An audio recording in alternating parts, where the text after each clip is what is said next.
Well, thank you very much, everybody. We have a meeting with a man who's become a friend of mine, and we've known each other for a little while in some very interesting times, and we get along. Our countries get along very well.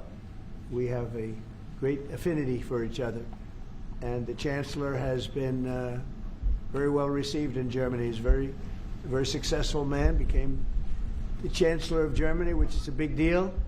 And he's doing a very good job, in my opinion, a great job, very popular. And the relationship that we have in trade and everything else has been very strong. We've been able to do our deals, and it's been very strong. We'll obviously be talking a little bit about Iran today, and he's been helping us out. We've been very nice, actually. And that is coming along, as you see, very well. They have no Navy. It's been knocked out. They have no Air Force. It's been knocked out. They have no air detection. That's been knocked out. Their radar has been knocked out. And just about everything's been knocked out. So we'll see how we do. But we're doing very well. We have a great military, and they're doing a fantastic job. So we'll be talking about that. And we're talking about some very big trade deals. And those I know will work out, too. So I just want to say it's a great honor to have you at the Oval Office. The beautiful Oval Office, beautiful White House. It's a special place, even from your standpoint. And you have some very special places, too. And I look forward to being with you. Thank you very much. Thank you. Thank you, Mr. President, for having me here in this Oval Office for the third time now. Yeah. Really happy to have the opportunity to speak with you in these challenging times. We are on the same page in terms of getting this terrible regime in Tehran away, and we will talk about the day after, what will happen then if they are out. We have to talk about our trade agreement, which I would like to be in place as soon as possible.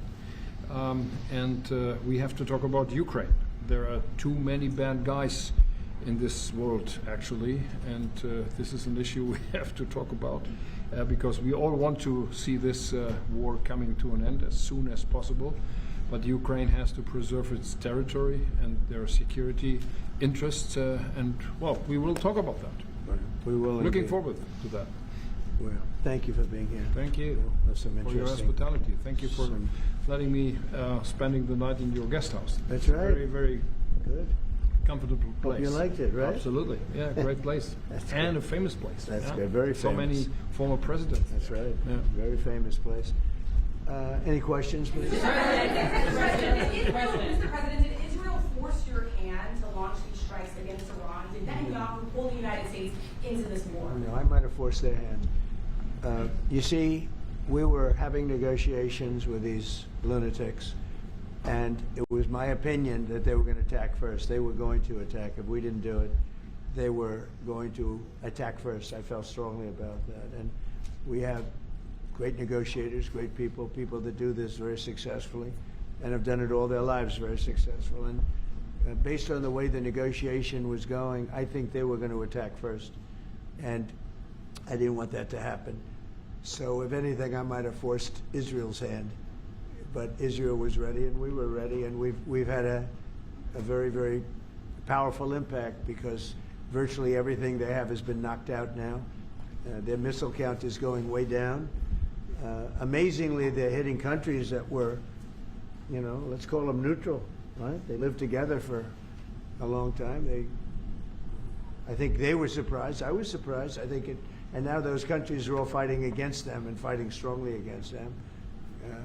Someday they'll write a story and they'll say why they did that, but they hit countries that had nothing to do with what's going on. They were sort of leaving everything alone. All of a sudden they had missiles shot in, which shows you the level of evil that we're dealing with. They'll hit people that were actually at least somewhat friendly, and they had no problems with it. Also hitting only civilian places, hotels and apartment buildings. And we're hitting them where it is much more appropriate. We're hitting them very hard. And the big scale hitting goes now. They no longer have air protection. They no longer have any detection facilities at all left. And So they're gonna be in for a lot of hurt. These are bad people. These are people that killed. I guess it's 35,000. It's coming out 35,000 over the last 3 weeks. Protesters, 35,000 violently killed.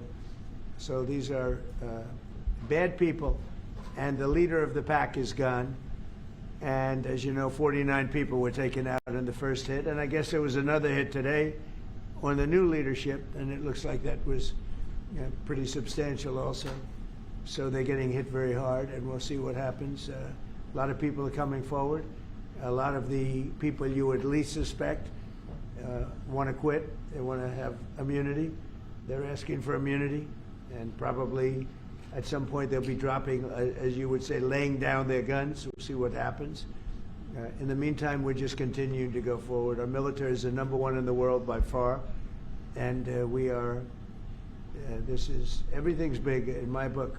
Venezuela was big. This is big. The original hit, Midnight Hammer, was big. Everything you view is big, but it's not considered very big by some standards, by some of our standards. We have a military like no other military that's ever been built.